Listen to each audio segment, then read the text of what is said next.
visitors and relations. The same thought strikes them. Are these festively decorated houses filled with other mean-spirited, ungrateful people just like them, also dreading the enforced jollity, the badly cooked food, the ill-chosen wines? The thoughts remain unvoiced. Instead, Harriet says, "Let's hope Ben is through that phase of his." Hester nods. Interaction between them and the boy is virtually non-existent, given his tendency to hunch perpetually over his mobile, texting furiously, stopping only to refuel or complain about his parents' latest transgression. Neither will easily forget their nephew's, strictly their second cousin, they know, explosion of rage 2 years earlier when he was given the wrong Xbox or Wii or whatever it was called. The appalled silence that greeted his eruption was only broken when he threw the offending item to the floor and ran from the room, swearing. "Another celebration?" George had asked, holding out the box of sweets with a shaking hand, while Isabel dabbed at her eyes. They don't want a repeat of that. By the village shop, they're forced to back up and reverse into a perilously small gap to allow a huge 4x4 to squeeze by.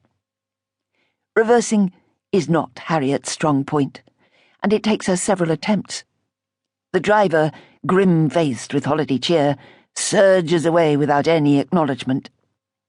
Harriet winds down the window and yells, "Not at all! Our pleasure, you moron!" just as the verger hurries around the corner on his way to St. Peter's. The sisters, conscious that it has been many months since they have set foot in church, give a hurried wave, mouth "Happy Christmas!" and, as Harriet accelerates away, dissolve into snorts of mirth. They're forced to halt again on the edge of the village as a car careers out of an imposing or pretentious, depending on your taste, gateway, engine gunning, and roars up the hill. "Peace on earth at the Wilsons, as per," says Hester, with a little frisson of excitement. She secretly finds Teddy Wilson strangely attractive, despite his rackety reputation. It affords Harriet no little private amusement that her otherwise rather forbidding sister should entertain such tendresse for so shameless a reprobate, especially as she herself is wholly immune to his louche charms. It has occurred to her before that the answer to the attraction may lie in Hester's marriage to such a dull old stick as Gordon. Good old Gordon. Solid, if not stolid, utterly dependable, and, oh, goodness, so predictable. Harriet had marvelled at his patience and relentless good humour over the years, especially when his wife was at her most prickly.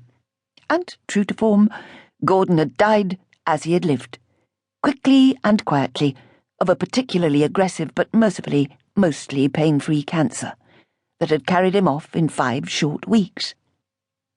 If only her poor Jim had been so lucky. His protracted battle with emphysema had been torture for him to endure and her to watch. Sitting opposite her, as he fought for breath in those last few terrible days, Hester had said across his wasted body, pinioned by starchy hospital sheets, "They put animals down." And hurt as Harriet had been by her sister's bluntness, in her heart she had felt the same. Her grief, when he finally succumbed and slipped away, had been tempered with huge, guilty relief. She comes back to the present to find Hester twisting around in her seat as the Wilsons' house disappears from view, saying, "She'll be at the Dubonnet before he's changed into second.